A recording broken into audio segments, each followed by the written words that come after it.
if you've got, a good amount of time that you can spend researching, you may think that travel is not feasible on a student budget, but it absolutely is. Okay, awesome. Cool. That's it. Thank you.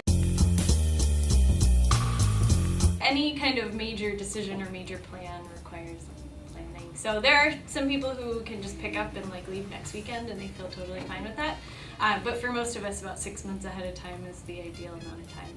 It's important that when you start planning a trip or any kind of major life event to know what you want to get out of it. So thinking about, am I looking for something where I'm in a big city and it's really hectic, I'm really active, or do I want to just go and sit on the beach somewhere or sit in a cabin? It's easy to find the museums or the big cultural stuff in any given city or town, but what is a little bit harder to tap into is the local kind of treasures, and that's what the internet can be really good for. You can find traditional travel books too, but they tend to touch on the big stuff, the most obvious, must-see tourist stuff. You need to know going in what you can afford to pay, and there are also a lot of surprises that come up budget-wise. So oh, I didn't realize you'd be spending about $100 a day on food, or hotels are more expensive than I thought. So that's where the research really comes in. It's easier when you're domestic, so you want to think about access to money and what happens if there are no ATMs around, so being careful about having enough cash.